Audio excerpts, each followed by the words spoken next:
Malayalam option paper എടുക്കുന്ന പല വിദ്യാർത്ഥികളുടെയും കാര്യത്തിൽ ഏറ്റവും വലിയ അപകടം എന്ന് പറയുന്നത് അവർ എഴുത്ത് പരിശീലനം അവസാനത്തിലേക്ക് മാറ്റിവെക്കുന്നു എന്നുള്ളതാണ്. പല ടീച്ചേഴ്സും സ്ഥാപനങ്ങളും പോലും ആ രീതിയിലാണ് പരിശീലനം നൽകുന്നത് എന്നതുകൂടി മാറ്റിപ്പിടിക്കേണ്ടതുണ്ട്.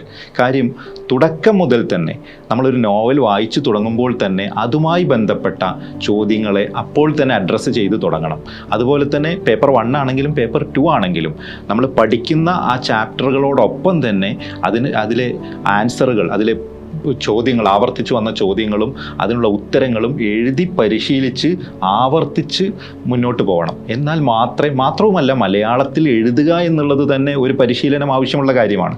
മലയാളം അത്ര പെട്ടെന്നൊന്നും എഴുതുക എന്നുള്ളത് ഇംഗ്ലീഷ് പോലെയോ അല്ലെങ്കിൽ മറ്റു പല ഭാഷകളും പോലെയോ പെട്ടെന്ന് എഴുതാൻ പറ്റുന്ന ഒരു ഭാഷയല്ല. അത് നിങ്ങൾ എഴുതി കമ്പയർ ചെയ്യുമ്പോൾ മനസ്സിലാവുന്ന ഒരു കാര്യമാണ്.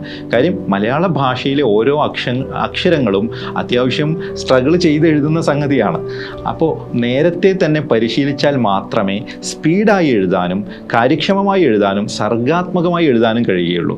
അതുകൊണ്ട് തുടക്കം മുതൽ തന്നെ ആൻസറുകൾ എഴുതി പരിശീലിക്കുക എന്ന കാര്യം കൂടി കൂടെ കൊണ്ടുപോകേണ്ടതുണ്ട്. അത് ടീച്ചേഴ്സും ശ്രദ്ധിക്കേണ്ട ഒരു കാര്യമാണ്. നമ്മളത് കൂടെ തന്നെ കൊണ്ടുപോകുന്ന ഒരു രീതിയിലായിരിക്കണം മലയാള ഭാഷയുടെയും സാഹിത്യത്തിൻ്റെയും ഓപ്ഷൻ സബ്ജക്റ്റ് എടുത്ത ഒരു വിദ്യാർത്ഥിയുടെ പരിശീലന രീതി.